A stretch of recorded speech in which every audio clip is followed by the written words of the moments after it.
أنا كسيت العكب إلى جدتي زبان جعلها يد أنا أسوأ والله ما شاء الله ما شاء qodobka الله labaad wuxuu ku yiri ani niyo nin faki gang oo waxaan ahay aan baqin oo beerka madow hadaladiisa hadalla karkarsan iyo dhaawacyadaan maxaa isku beege nin wariyaana waa tahay ما رد أرنتان inta badan qof ka shaqeyso waa aqaan asaga mugta iska cabtay mugta wax badan oo damooga iska cabtay waa laakiin asaga qofka loo shaqeynaa qofka dhibkan geysto loo shaqeynaya shirqoolka uu isaga abaabulay maahane isaga waxa la dila dhihi maayo laakiin shirqoolka waa habeen soo ka dhacay in la geliyo programka waa dhici kartaa ma fahamtay mugta ninkan kala ma gabadha dilay waa rag madow waay oo Soomaaliya nin madow oo dhuxul waay haddii af Soomaali ku hadli lahayn ma laga yaabaa ninka dilay inuu Kenyaati yahay oo loo soo adeegsaday Soomaaligana wax duubayaan la taagan yihiin ma dhici kartaa ninka inuu Soomaaliya maadaama uu saxad yahay ما يقعنتي سمدوبة أيو قعن مدوبة ولا قادك ولا قاده ما ينك هم snaabka ka soo daawada cidda rabto snaabkayga ka soo daawada fiidiyowga kuwiin soo ku linki meesha ku saaran yahay halkaas ka soo daawo cidda rabto fiidiyowga magacan kuwiin soo linki halkaas ku saaran yahay عليكم السلام ورحمة قبل قبل إنه دلو أكتر سمع ولا صعطة الله وأنا حسنا يكون كو wiilka hooyadii baa la dilay saayid baan yarana waxa walwaliga waxa igu soo waraa maskan hadeertan kaamira igala hadleen ya laba toorey caloosha laga geliyay wallahi aad baan uga xumahay aadna waan uga naxay arrinkaas halkan garabka toorey laga geliyay afkan waa laga dhaawacay halkan kale dhabarkan toorey laga geliyay aan wada ducayno ilaahay caafimaad saraaxana inuu siiyo walaalkay waa nice aad baan u naxsanahay oo ilaa hadda shoogsanayo oo kula soo hadlay ilaa hadda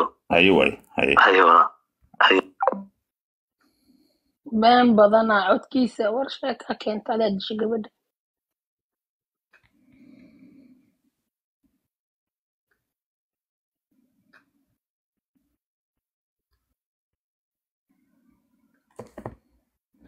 niyo ana dadkan Soomaaliyeed ee handikaabiya Soomaaliyeed horta ama ana horta le waalaya ama Soomaaliyeed waa ka dhaca maxay dadkan ay dhanba aniga ii mareeyay inaan dawladda xasheeq ah iyo dawladda Soomaali dadka Soomaaliyeed dadka horta muwaadiniin anima nacsinayaan TikTok maxay dadkan kulligood ka bilaabay assalaamu calaykum adeer seetahay iyagoo idin u ka bilaabay dib baa dhacay arrin baa taagan inay soo wacdan ka sugaya meel gidaar cilaha taagana Nairobi hadda waxa la soo dhigay adduunka afartiisa dacal baa laga soo dirayaa inuu gabar Soomaaliyeed oo caana oo in adeerteena oo waxaan hadda videogeeda la wareejinayay oo maragba manaaga kulli gacmaha aniga goloofyada u xirnaa kulli ninba ilo eka oo gabadha garaacayo oo haddaad aragto wax la daaman kara ma qof bini aadane video uu daaman kara maaha kulli niyo gabadha rayaan bajaaj la yiraahdo gabar qalbi fiican Soomaaliyeed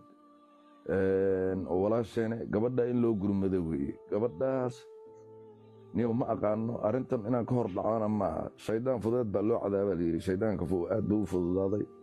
marka anaga inaan fududaano ma aha laakiin waxay jiro horta waan ogaanaynaa waxa jireen Allah subhanahu wa ta'ala baa og laakiin niyo Nairobi niyo xaaladeeda niyo Nairobi live haddan soo galay asxaabteeda waxay ii soo wada qoreen Xuseen oo Rayaan ka hadal marka aniguna wax akhbaar ah kama haynin inaan gabadha ka hadlo qofkuna waxa fiican markuu lay soo galo topic wuxuu ka soo shaqeeyay iyo wax uu og yahay inuu ka hadlo weligay wax aan ogeyn hadday xataa dadku ay dhaxan ka hadal inaan dhiiqa galan diidaa oo ka cararaa laakiin arrintu hadday xataa adiga ku soo gaadhay macnaha Rayaan kulli waxba gaaray dadka qaar oo hadda qolka jooga video maada daawan miya ma wali anigu wallahi waxa ma arkin kulli Nairobi hadda jooga hoos way soo qabsan karaan arrintan Rayaan cidii wax ka og oo anaga ma taqaan nagu xukroon waa soo qabsan kartaa inaad wax la daawan horta video qof bini aadan daawan kara ma aha qof dhiig ku jiro Soomaali war gabadha walaasheena qofka niyahow ma umalan ma kullu qof Soomaali inuu soo galay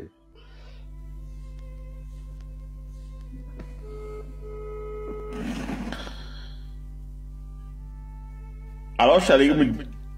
السلام عليكم رياني عليكم السلام dadkii inaad dhimatay uma haystaan dadka shacabka la hadal u sheeg xaaladaada kadibna iska seexo hadaba dhaawacta dadka ma maqlayaan waa ku maqlayaan ha oo ogaasay ugu dam qabteen kulligiina aad u mahadsantihiin arintan waxay arin shirqool hadda ma hadli kari faahfaahin ma bixin kari insha Allah ilaa dadkaas laga soo qabanayo marka hadda dhakhtar ku jira insha Allah taala marka caafimaado aad la soo hadli doonaa ay Allah ku caafiyo tooriya ay walwalina ma dhimanin waa noolahay afar tooriya caloosha shaqaal kari ay dam qaday laba beerka camal ay geliyeen garabkana laba ay geliyeen soo afartaas meelood iyo afka dhaawac yar iyo kor jirtil iyo waxa ay geysteen marka hadda saa'id ka faahanadin ma sii kara soo marka insha Allah waa caafimaadaya iyo soo duceeya qof walba muslim ah intaas ayaan ka codsanaya hay jawad hay yalla ku caafiyo qofka suubiye baan ognahay anaga hadda aniga kula hadla qofka suubiye baan ogahay gabadha qofka shirqool baan ogahay qofka tahayna dee baraha bulshada dhowr mar si fiican baan ku aqaanaa fanaaniinta ugu qalbi fiican baan ku jirtaa nin kaftan badanna waa tahay arrinta anaga ka raali gelinayno qofka hadalkan soo sheegay hadda magaciisa soo qoraya dhaqamar baa suubiyey qofka asaga ayuu qofka gabadha shirqoole labay kala tirsadaan hadduu daacad yahay qofka shirqoole wuu ogyahay wuu sheegi lahaa laakiin waxa uu Soomaali qabiil baan ka dhignay dibna malaha waxa weeye gabadha gabar Soomaali weeye qofka uu geystayna insha Allah bidmillah kariim anta way dhamaanaysaa qamar baa dilay qamar baa shirqoolay qamar baa xagga maray dadka yaala nabiniyo qamar waa fanaan sharaf laniyo annaga naqaana annaga saaxiibana niyo qamar laan dheer dhaliweeniyo wallahi xishooba niyo intuu fanaan sharaf leeyahay inuu sharaf leeyahay